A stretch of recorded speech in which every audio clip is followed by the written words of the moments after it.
Okay, let's take you can you can ask questions and make comments, try to keep in the way. Let's start with Abby first. I am really interested in this union relationship and the effort to work with unions and the challenge of that. And I wondered what happened when you connected with Working America, because they supposedly have an unemployed project. Well, yeah, I mean, that's what they, I mean, one of the issues that we had very concretely was, we had a lot of people say, we'd love to have you join our organization, right? But particularly because you've got a situation of, you know, the mouse and the elephant, and I try to explain this to a lot of our members who had a hard time getting why it was hard to get them to shift their organizational priorities in response to us, right? So for instance, the 99ers, because we had a very specific group identification and demand that essentially the Democrats weren't really backing, which was to try and get some block of funds available for people beyond the 99 weeks. It got mired down in whatever internal bureaucratic process they would have had to have done to even make a statement of support for us, even if they couldn't ask for a legislative plank in there, what they were really trying to get from the Democratic Party. I think also they didn't want to embarrass the Democrats, you know, because. Well, yeah, we've had good support from the labor movement with our work in Philadelphia, and certainly on the national foreclosure prevention stuff. We've been gotten help from the unions. Which ones? Well, the AFL-CIO, SEIU, particularly UFCW, asked me a little bit. UAW, come to think of it, stepped up, involved in CWA too.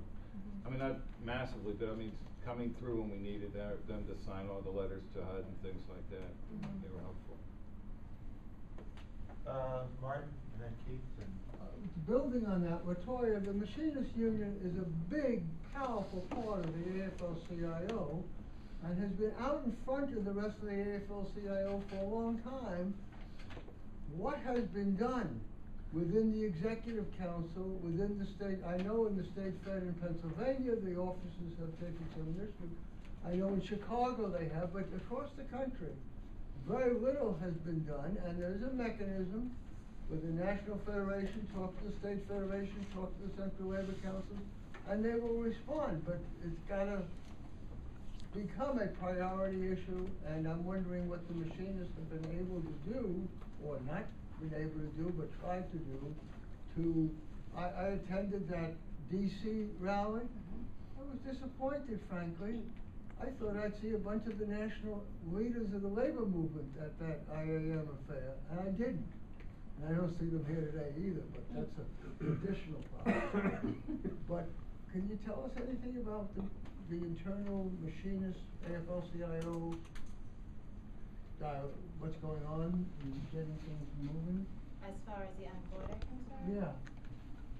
The relationship between the IEM and the AFL? Yeah. Well, I can't speak on behalf of Tom Buffenbarger and the rest of the Executive Council members because I'm not privy to those meetings. Okay.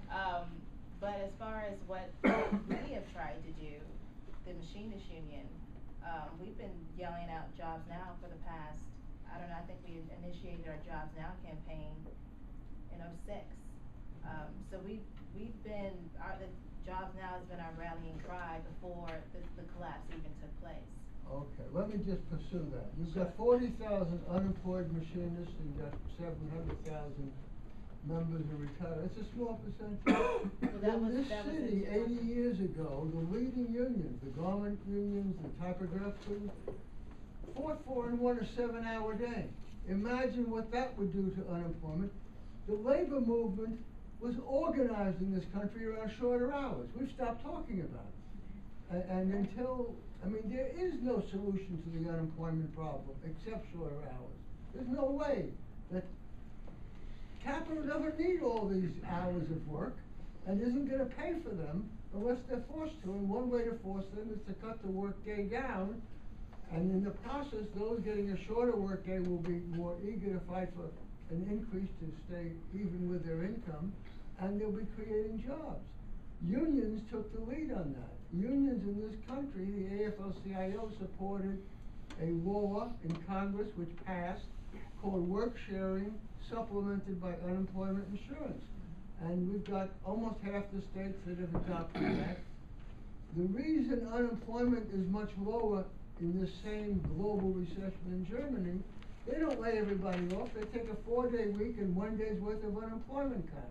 We haven't, as a labor movement, spoken to that, or as a political movement, or spoken at all about it. It's a, under the radar kind of thing, but it's the kind of thing, otherwise we're just treading water. We're trying to, get somebody a job because and as soon as he gets a job, she doesn't get the job. I mean, we're trading jobs rather than creating any possibility of jobs.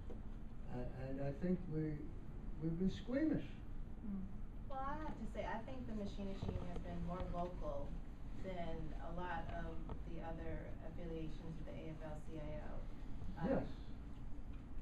And what He I'm wants you hoping to is they'll snitch. be more embarrassing. He wants to you to them. snitch and talk about the other unions.